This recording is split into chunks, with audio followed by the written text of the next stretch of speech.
And I mean, if you're Jewish and you're a believer in Jesus, then you're going to go at the rapture. But if you're a Jew and you don't believe in Jesus, but you claim to have faith in God, you're probably still going to stay on earth and go through some amount of Antichrist tribulation. So in one way, we could say that the tribulation does extend for 3.5 years, in other words, the time frame past the rapture. In one aspect, it will continue on for national Israel. They will still continue to experience a measure of tribulation from the hands of Antichrist, persecution, wearing out of the saints. That kind of makes sense, that they're not going to go when the rapture happens because they're not rapture ready.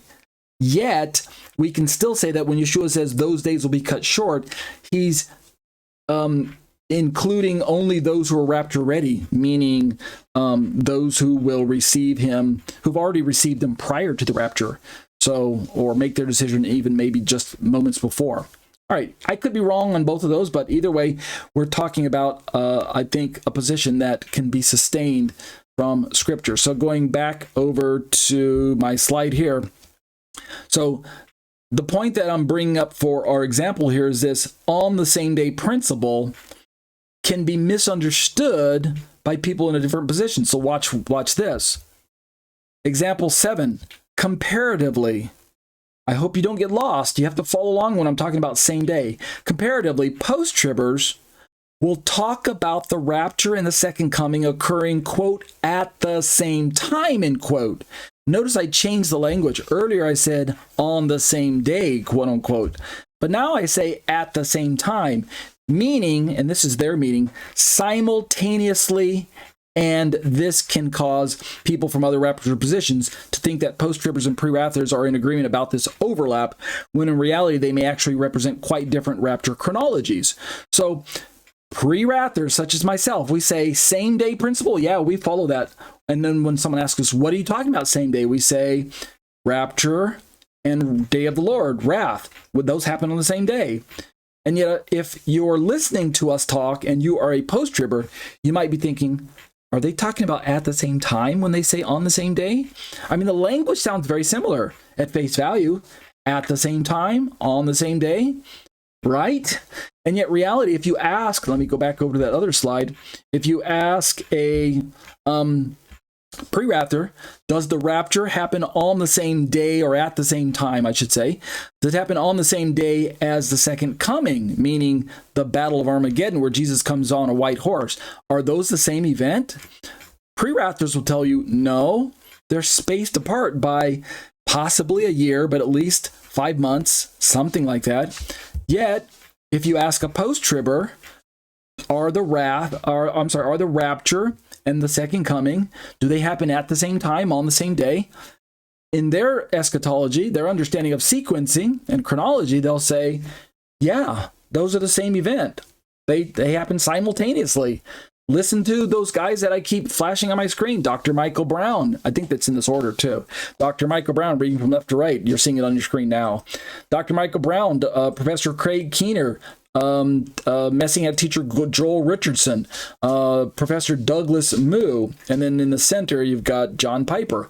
All of these guys are post-tribbers, and I haven't added Gundry. I'm going to change my slide to add Gundry, Robert Gundry. He's one of the original classic post-tribbers whose work kind of forms the background foundation for some of the newer teachers who come along. But Gundry's been a post-tribber for quite a while, and his work goes back a lot further. His research is a lot older than some of the newer guys that are on the list. And my point is that he also, if I remember correctly from reading his notes, he also takes the position that the rapture and the second coming are simultaneous events. They're the same event. They happen on the same day at the same time. So going back to my slide here, we're talking about some equivocation on these phrases at the same time and on the same day, right? We pre-wrathers say on the same day, and the post-tribbers say at the same time. And yet, as I'm warning us, I'm warning both groups. The warning goes to me as well as out to those who are listening to this podcast and watching these videos. The warning is that, no, we're actually not talking about the same theology, the same chronologies, even though our phrases sound the same. So we just both have to allow for the fact that when we're looking at scriptural passages that refer to these events, that sometimes one passage only represents a limited amount of information on that particular event, and that instance that we're reading about could represent what we can describe as a compression of the events. Meaning, like when I say compression, I mean, if you look at a Google map of 2 points on the map that are distanced from each other, when you zoom in, you can observe the distance growing, right? They push apart as you zoom in. But as you zoom out, the opposite happens. They move back together closer to one another because you're zooming away from those 2 points, and an optical illusion is created by the zoom out, in that those 2 map points begin to overlap one another. They look like the same point. They look like they're only 1 point on the map as you're zoomed out away from it, as you distance yourself from that. So this is kind of an optical illusion created by this feature of zooming out or compressing all the details, i.e. putting a lot of detail into one statement. And Paul compresses a lot of his descriptions of second coming, as Yeshua seems to either compress some of them or absolutely leave details out when he's describing certain events. And he's deity, so he knows why he left details out, right? The whole Bible, from God's perspective, is written from God's vantage point. He knows why certain details were given and why certain details are left out, and why some are compressed and why some are unpacked, why some are elaborated on. God only knows. And so we, the humans, have to be careful when we're wielding God's word, because we end up with these different features that, from our perspective, leave us to disagree with one another. But in the end, there's probably more agreement than we may realize. I'm saying that because between we pre-wrathers and post-tribbers, there's probably a lot more agreement than we care to admit. And at the end of the day, we might actually find out when all of this plays out that, wow, we were really probably articulating maybe a similar position, very, very close to one another, but we just maybe didn't see it from each other's vantage point, right? It's the whole glass half empty, glass half full dilemma. All right, so I think we'll do it for the examples. Let's jump now straight into disambiguating popular rapture terms, specifically tribulation versus wrath. All right, so those examples that I gave you were really kind of just to whet your appetite. Let me see what by way of time. All right, I'm about halfway into my show. All right, here's the purpose that I give for this disambiguation part. This has nothing to, this is not exactly the same as when I mentioned the disclaimer, but this is the purpose. Disambiguating the biblical terms tribulation and wrath in rapture conversations, in my opinion, is important because according to many pre-wrath and some post-tribulational models, they refer to distinct periods and events in eschatology, and confusing them can lead to significant misunderstandings about the timing and nature of the rapture. All right, and so for instance, let me pick on rapture first. Let me pick on tribulation first. Number 1, tribulation. It generally refers to a period of intense suffering and persecution, particularly for believers, as described in passages like Matthew 24, 21 through 22. And this period is seen as a time of testing and refining for the church. Let me go over to one of my slides and just kind of pick on this for a moment. So if I go back to the pre-trib rapture, this is a very popular position among Christian evangelicals. It's a position that was kind of made popular at the turn of the century with the Schofield Reference Bible, with Moody Institute that got established, right? Moody Seminary, Moody Bible Institute. We've also got numerous other schools that have utilized Schofield's Reference Bible and had all those notes that were pushing a pre-trib view. And so what ends up being introduced to many Christians is this nomenclature, this verbiage of tribulation that is equated with the entire 7-year period known as Daniel's 70th week. The label 7-year tribulation is given to this time frame within this pre-tribulation model.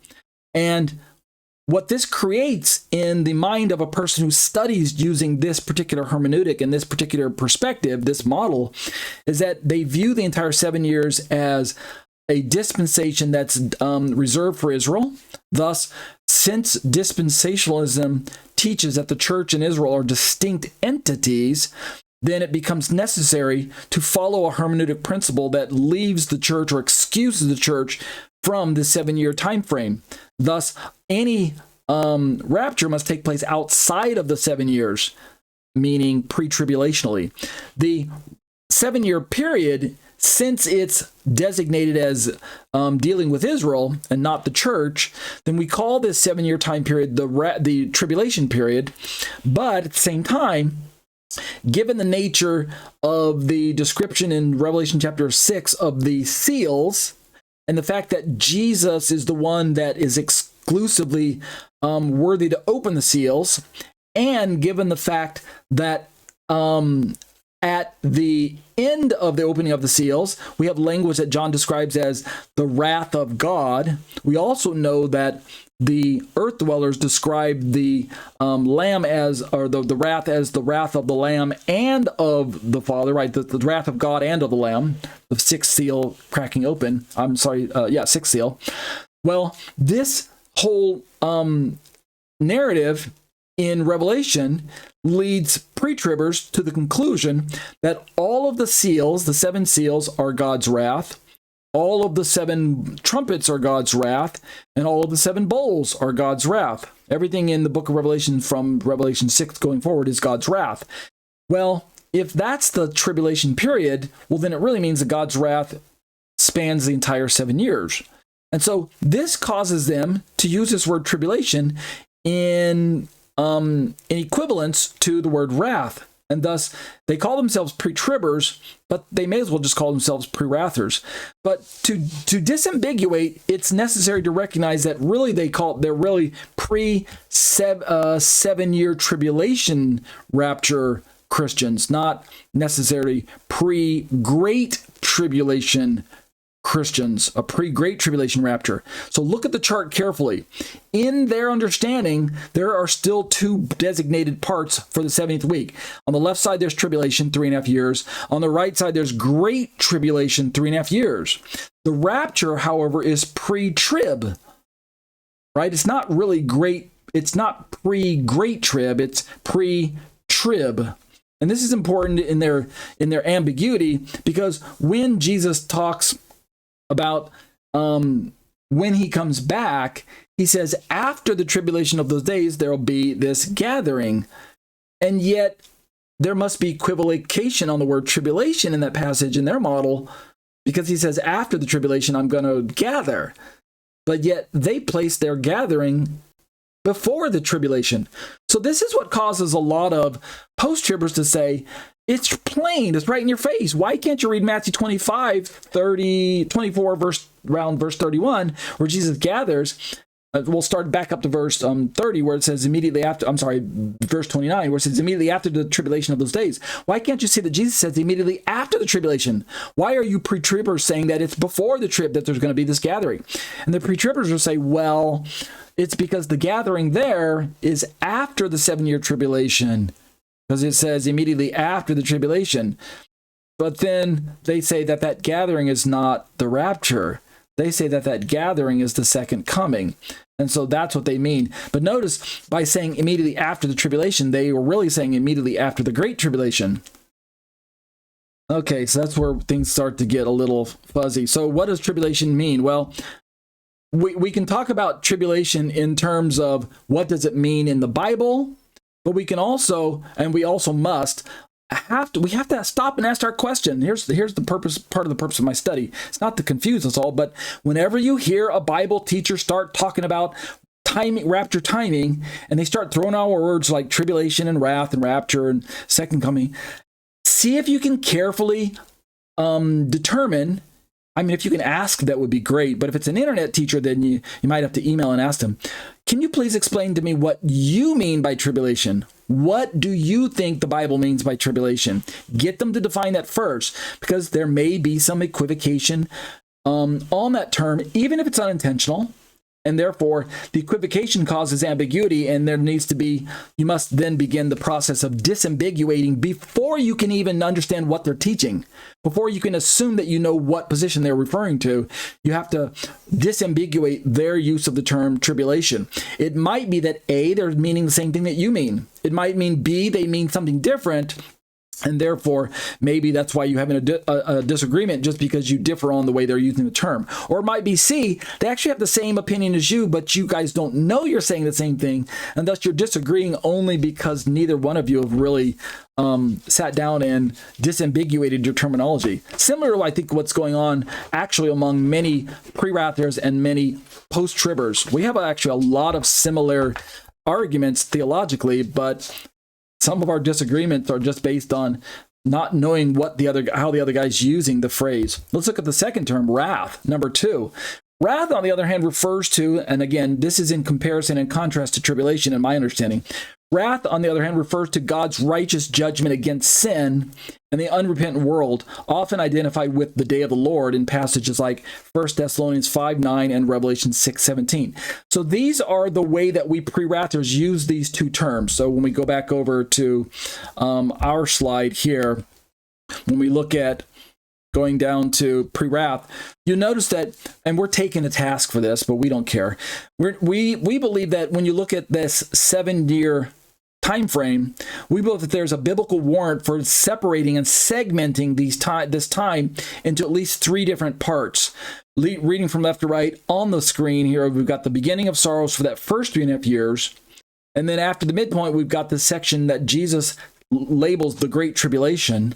And then after that, we've got the section that the Bible describes in other places, but not definitely in Jesus' Olivet Discourse. We've got the day of the Lord or God's wrath. If you notice carefully when you read through Matthew, Yeshua's words don't actually describe any of the activities that I can determine are connected with the day of the Lord, other than he simply says, the sun will go dark, the moon will turn blood red, the stars will fall from the sky, there'll be this great earthquake, and then they'll see the sign of the Son of Man in the sky, and then they'll see the Son of Man making his approach on the clouds, and that's about it. It kind of dead ends like that in the Olivet Discourse descriptions. In other words, Yeshua kind of stops, he takes us right up to the initiation of the day of the Lord, but then that's it. We don't get any of the activities associated with the day of the Lord that get unpacked like they do in Revelation chapter 8, starting in verse 1, with the angels who are holding back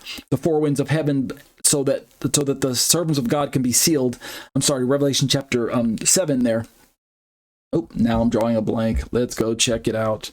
Which one is it? It is, let me collapse those. Revelation chapter, it's not 6. It is, let me see, is it 7? Could be 7. Just double checking. Yeah, okay, it's 7 here.